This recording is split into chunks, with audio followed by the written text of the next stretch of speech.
AI 시대 내 자녀를 위한 교육은 자생력 -6강 감성적 창의력. 왜 자생력인가?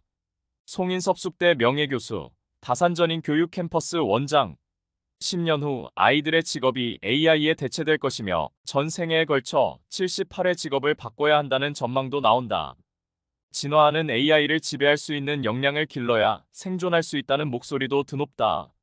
경제의 중심은 생산에서 지식으로 넘어왔고 창의성의 시대로 접어드는 가운데 아이들은 디지털 네이티브 키즈에서 AI 네이티브 키즈로 변모하고 있다. 이러한 대전환의 시기에 다음 세대는 미래의 역량을 길러야 한다. 그리고 그것이 오늘날 교육의 역할이다. 요즘 아이들이 사는 세상은 다르다. 인공지능, 공존을 택해야 하는 이유. 회전 초밥집 하면 떠오르는 풍경이 있다. 레일 위에 초밥이 담긴 접시가 줄지어 이동하고 손님들은 그중 입맛에 맞는 것을 선택해 맛있게 먹는다. 물론 광어 초밥을 집었다가 마음이 변하여 연어 초밥 접시와 교환하기도 하고 가벼운 주머니 사정으로 비싼 접시를 들었다 포기해야 할 때도 있다. 레일 위에 열지은 접시는 수시로 바뀌고 주방에서는 끊임없이 새로운 초밥을 만들어내야 하기에 눈코 뜰 새 없이 바쁘다.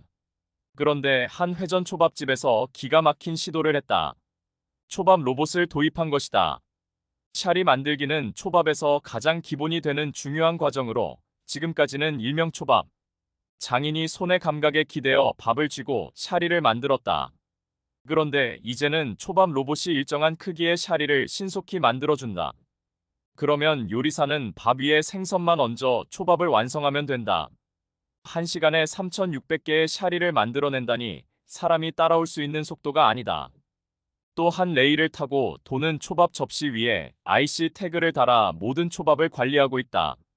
IC 태그는 접시가 언제 레일 위에 올랐는지를 체크하고 기준 시간이 지나 오래된 초밥 접시는 알아서 레일 밖으로 밀려난다. 또 손님이 다 먹은 접시를 반환구에 넣으면 기계가 알아서 계산도 해준다. ICT 기술로 자동화된 덕분이다. 사람이 일일이 해야 할 일을 기계가 대신해주니 주방에서는 일손을 덜고 손님들의 만족도도 높아졌다. ICT 기술과 초밥 로봇의 도입으로 이 가게는 대박이 났고 지금도 꾸준히 매출이 증가하고 있다. 사람의 손길이 필수인 초밥집에 기계와 사람이 공존함으로써 이익을 창출하고 혁신을 만들어낸 사례라 할 수 있다. AI와의 공존이 돋보이는 사례는 얼마든지 있다. 영국 런던에 거주하는 샤크비는 7세에 시력을 잃었다. 하지만 그는 장애에도 불구하고 마이크로소프트의 개발자로 일하며 자신과 같은 시각장애인을 돕기 위해 말하는 카메라 앱 시잉 AI를 개발했다. 전용 스마트 안경을 착용하고 앱과 연동하면 사용자 주변에서 일어나는 모든 일을 음성으로 들을 수 있다. 스마트 안경이 눈앞의 장면을 촬영하고 앱의 인공지능이 이를 분석해 음성으로 알려주는 방식이다. 앞에 계단이 있다거나 한 소년이 길거리에서 보드를 타고 있다는 음성 설명 덕분에 시각 장애인은 주변의 위험을 감지할 수 있어 보다 안전한 생활이 가능해진다. 이뿐만이 아니다. 대화 중 상대방의 표정이나 동작이 궁금할 때도 시잉 AI가 도움이 된다. 스마트 안경이 대화 상대의 표정과 행동을 음성으로 설명해주기 때문이다. 아직 초기 단계지만 시잉 AI의 사례는 인간이 인간답게 살아갈 수 있도록 장애인이 비장애인과 공존할 수 있도록 인공지능과 인간이 공존하는 모습을 잘 보여주는 단편이다. 세계경제포럼의 클라우스 슈밥 회장이 던진 이야기. 세계경제포럼의 클라우스 슈밥 회장은 4차 산업혁명이라는 개념을 다보스 포럼에서 처음 부각시키며 앞으로 과학기술과 디지털화가 모든 것을 완전히 바꿀 것이라 예측했다. 이는 피할 수 없는 현실이며 그 전파 속도가 굉장히 빠르다는 점 역시 강조했다. 변화의 전환기에서 클리우스 슈밥이 던진 이야기는 시사하는 바가 크다. 모든 산업과 기업은 파괴적 혁신을 해야 하는가가 아닌 파괴적 혁신은 언제 어떤 형태로 올 것이며 우리 자신과 조직에 어떤 영향을 미칠 것인가를 생각해야만 한다. 다가올 파괴적 변화라는 현실과 그 영향을 피할 수 없다는 것이 인간의 무력함을 뜻하는 것은 아니다. 정책 선정의 기준이 되는 공통의 가치를 확립해 4차 산업혁명이 모든 사람에게 기회를 주는 변화가 되도록 이끄는 것이 바로 우리 몫이다. 역사를 통틀어 인류는 수없이 많은 변화의 시기를 거쳐왔다. 각 시대마다 변화를 새로운 기회로 활용한 이들은 번영을 누리며 영속해왔고 방관하거나 회피한 자들은 도태했다. 세상의 변화를 그저 경탄의 눈으로 바라보며 무조건 숭배하는 것도 바람직하지 않지만 인공지능을 마냥 두려워해 변화를 거부하는 것 또한 인류 발전의 역사적 관점에서 볼 때 적합하지 않다. 우리는 변화한 세상에 발맞춰 인공지능과 공존할 방법을 찾고 그 안에서 인간이 더욱 인간답게 살 수 있는 지점을 살펴봐야 한다. 이것이 AI 세대인 아이들을 위해 앞선 세대가 해야 할 일이며 교육이 나아가야 할 방향이다. 그 답을 자녀를 둔 부모님과 함께 찾고자 한다. 우리는 알고 있다.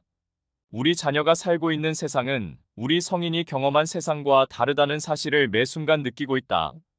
우리 자녀에게 자생력 교육을 통해 내일의 주인이 되게 할 필요가 있다. 사랑하는 자녀를 둔 부모님은 이제 우리 자녀가 살고 있는 세상은 현재 성인인 우리가 경험한 삶과는 다른 시간을 매 순간 느끼고 있다.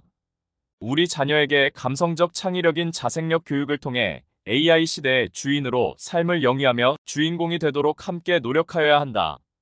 AI 시대가 와도 사회를 움직이는 것은 여전히 인간의 몫이므로 자생력 교육을 통해 내 자녀가 주인으로 삶을 이끌게 하자. 계속되는 자생력 강의에 많은 관심과 반응에 깊은 감사를 드리면 앞으로 계속된 논의를 하면서 학부모님들이 사랑하는가? AI 시대에 자신의 위치와 역할을 찾고 삶의 가치와 성공, 그리고 행복을 찾기를 깊이 바라면서 계속 글을 읽고자 한다.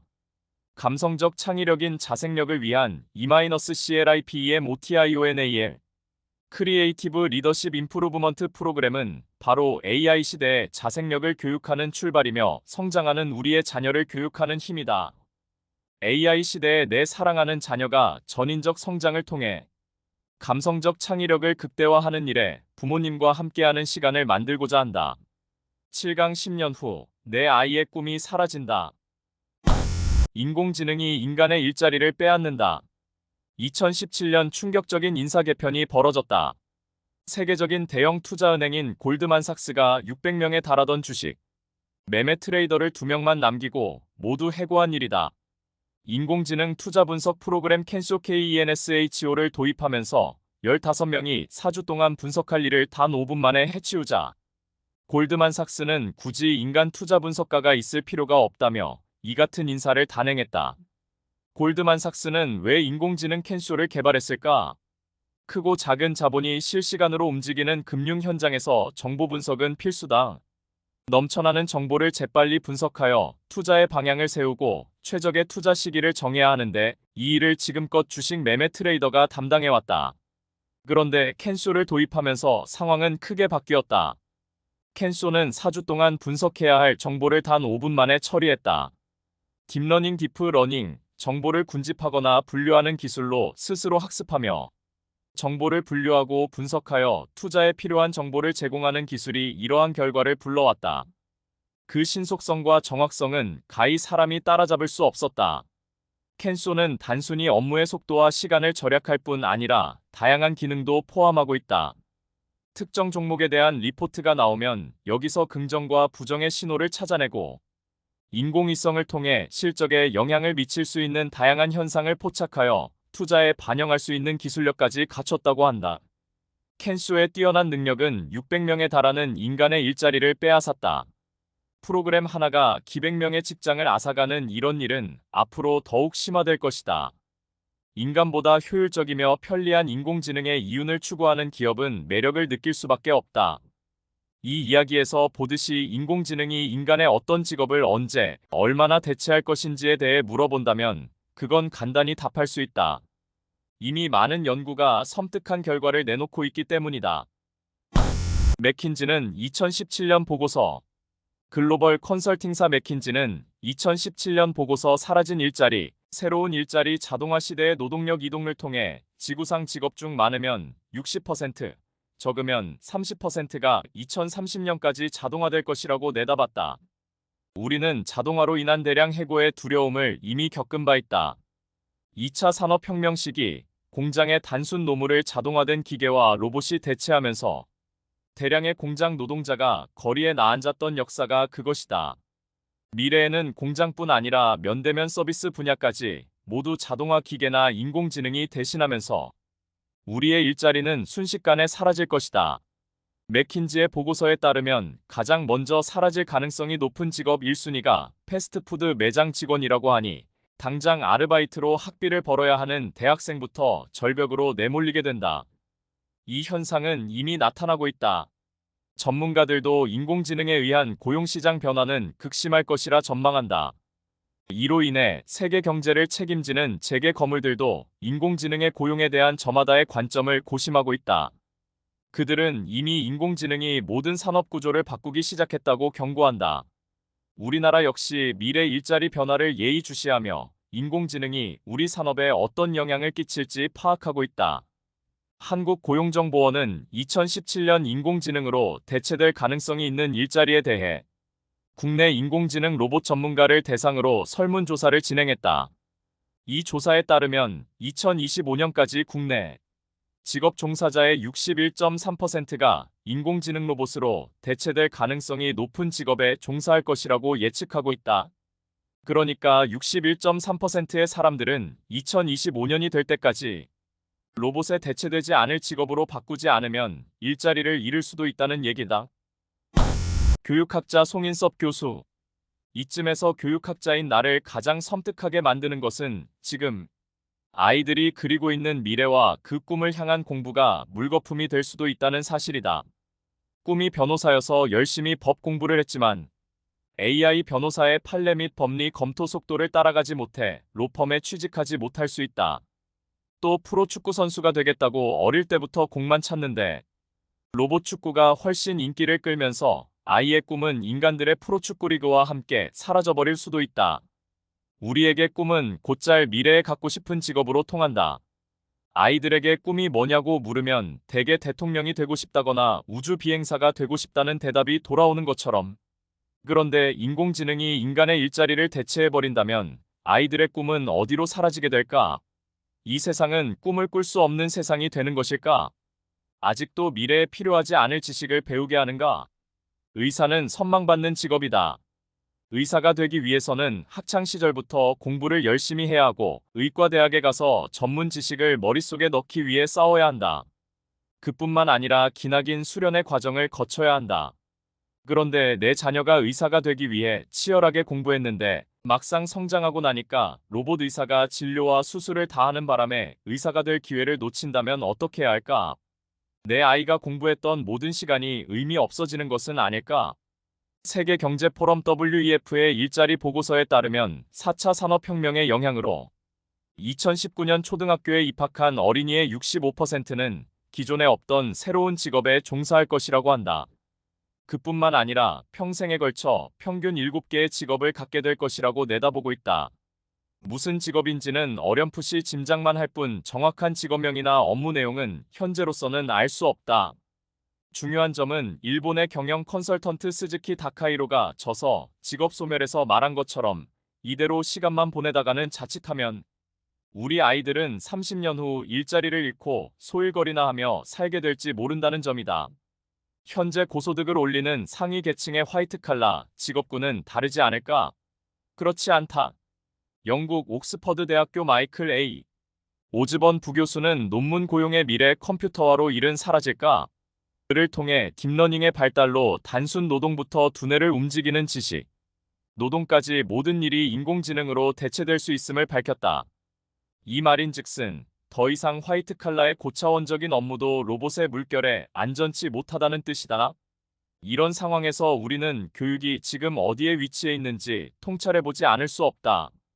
미국의 미래학자 엘빈 토플러는 한국이라는 작은 나라에 관심이 많았다. 2012년 별세하기 4년 전에 엘빈 토플러는 심포지엄 참석차 한국을 찾아 우리나라의 다양한 조언을 전했다. 그는 한국의 15년 후를 예측하는 보고서에서 오늘날 한국은 저임금 경제를 바탕으로 하는 종속국가로 남을 것인가? 아니면 경쟁력을 확보하고 세계 경제에서 주도적 임무를 수행하는 선도국으로 남을 것인가? 그 선택의 기로에 서 있다고 말했다. 그러면서 한국의 교육 방식에 대해 비판했는데 그 말이 뼈저리다. 한국의 학생들은 하루 15시간 동안 학교와 학원에서 미래에 필요하지도 않은 지식과 미래에는 있지도 않을 직업을 위해 시간을 낭비하고 있다. 세계적 베스트셀러 제3의 물결을 쓴 저명한 미래학자의 눈에 우리 교육은 전혀 미래를 대비하지 못하고 있었던 듯하다. 그리고 8년의 시간이 지난 지금 우리의 교육 방식은 어떠한가? 여전히 주입식, 암기식, 객관식 일변도로 그때와 전혀 다르지 않다. 교육의 힘. 인공지능에 의해 인간의 일자리가 사라질 것이라는 예측에 두려울 수 있다. 무기력에 빠지거나 패배감을 느낄 수도 있다. 일각에서는 똑똑해진 기계로 인해 인간이 쓸모 없어질 것이라는 판단에 자살률이 증가하리라는 안타까운 전망을 내놓기도 한다. 하지만 나는 인간이 새로운 일자리를 만들어낼 것이며 변화의 시대를 꿋꿋이 살아가리라 믿는다. 왜? 교육이 존재하기 때문이다. 인류 발전의 역사는 과학기술 발달과 교육개혁의 역사였다. 과학기술은 산업혁신의 향방을 결정했고 사회 시스템의 총체적인 변화를 불러왔다. 이는 인간의 삶에서 무엇보다 중요한 고용시장의 변화를 가져왔으며 교육체제는 이러한 시대적 요구에 따라 재편되었다. 즉, 교육은 인류가 변화에 적응하고 더 나은 삶을 살 수 있도록 돕는 징검다리 역할을 해왔다. 우리는 4차 산업혁명 시대를 맞아 한 번 더 도약을 준비해야 한다. 교육은 AI 세대인 아이들이 스스로의 힘으로 살아갈 수 있는 역량을 길러주는 일을 고민해야 한다. 부모님이 우리의 사랑하는 자녀에게 주는 상호작용. 사랑하는 자녀를 둔 부모님은 이제 우리 자녀가 살아갈 세상은 현재 성인인 우리가 경험한 삶과는 다른 시간을 매 순간 느끼며 미래를 살아간다는 사실을 인지하여야 한다. 그래서 우리 자녀는 이제 AI 시대에 대비한 교육을 받고 그 힘을 만들어야 한다. 그 힘인 감성적 창의력인 자생력 교육을 통해 AI 시대의 인간인 주인으로 삶을 영위하며 주인공이 되도록 함께 노력하여야 한다. AI 시대가 와도 사회를 움직이는 것은 여전히 인간의 몫이므로 자생력 교육을 통해 내 자녀가 주인으로 삶을 이끌게 하자. 계속되는 자생력 강의에 많은 관심과 반응에 깊은 감사를 드리면 앞으로 계속된 논의를 하면서 학부모님들이 사랑하는가? AI 시대에 자신의 위치와 역할을 찾고 삶의 가치와 성공, 그리고 행복을 찾기를 깊이 바라면서 계속 글을 읽고자 한다. 감성적 창의력인 자생력을 위한 E-CLIPEMOTIONAL 크리에이티브 리더십 임프루브먼트 프로그램은 바로 AI 시대의 자생력을 교육하는 출발이며 성장하는 우리의 자녀를 교육하는 힘이다. AI 시대에 내 사랑하는 자녀가 전인적 성장을 통해 감성적 창의력을 극대화하는 일에 부모님과 함께하는 시간을 만들고자 한다. 8강 10년 후 내 아이의 꿈이 사라진다. AI 시대, 부와 권력은 어디로 향하는가? 1784년 증기기관이 발명되면서 1차 산업혁명이 시작된다. 이전의 농업 중심 사회는 해체되고 부와 권력은 기계를 보유한 자본가에게로 이동했다. 정치적으로는 제국주의가 전개되고 경공업의 혁신으로 대량 생산이 가능해지면서 농민들은 도시의 공장 노동자로 전환되었다. 2차 산업혁명은 1870년 상업용 발전기 발명과 강철 제조 기술의 발달로 시작되었다. 이때쯤 세계의 권력과 부는 유럽에서 미국과 러시아로 넘어간다. 두 차례 세계대전을 거치면서 과학기술의 핵심 역량, 개발이 국가의 패권을 쥘 수 있는 열쇠임을 인지한 미국과 러시아가 군사과학기술에 자본을 투입한 것이다. 2차 산업혁명 시기, 과학은 그 자체로 부이자 권력이었다. 반면 1차 산업혁명 후 급격히 늘었던 공장 노동자는 공장의 자동화로 인해 대규모 실업에 빠진다. 전기 기술을 다룰 수 없는 일반 노동자의 경우 사회 계급의 바닥으로 곤두박질 치고 만다.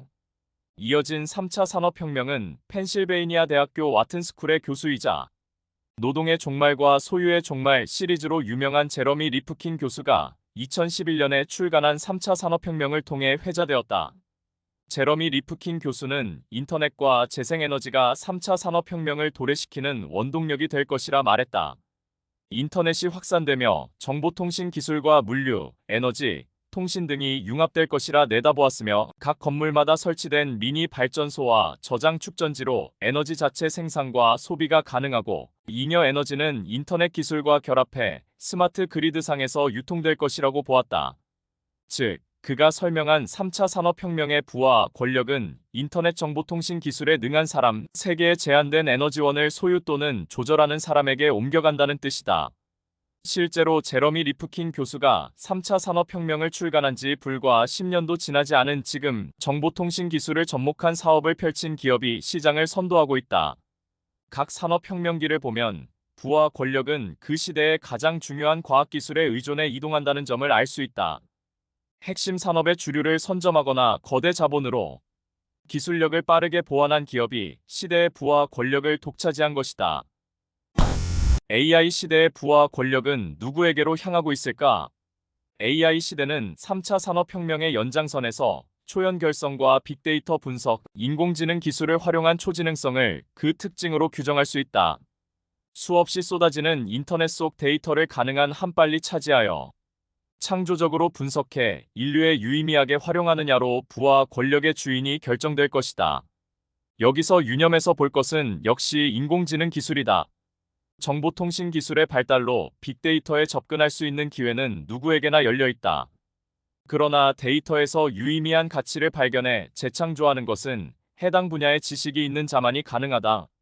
여기에 데이터를 포착하고 분석할 수 있으며 새로운 데이터가 쌓일 때마다 스스로 학습하여 더 효율적으로 처리해내는 방법을 습득한 인공지능을 보유한다면 초디지털 전쟁에서 선두를 차지할 수밖에 없다.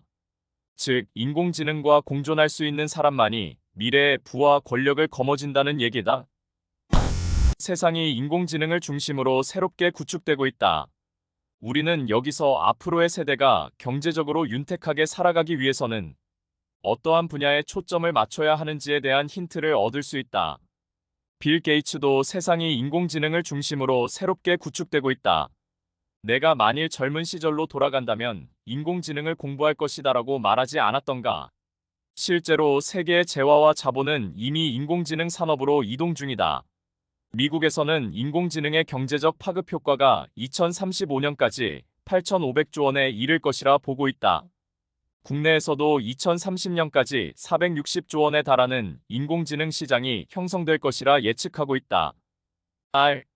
또 글로벌 시장 조사 기관인 스태티스타 STATISTA가 발표한 자료에 따르면 전 세계 인공지능 시장이 2018년에 4조 3,519억 원 규모에서 2020년에 11조 2,860억 원으로 성장한 후 2025년에는 64조 438억 원 규모에 이를 것으로 전망하고 있다. 이런 성장세를 볼 때 인공지능을 이해하고 활용할 줄 아는 인재가 새로운 부의 주인이 될 것은 명백한 사실이다. 미래 도시 4계급이다. 한 걸음 더 나아가 우리가 눈여겨봐야 할 연구가 있다. 서울대학교 유기훈 교수 연구팀이 밝힌 미래 도시 4계급이다.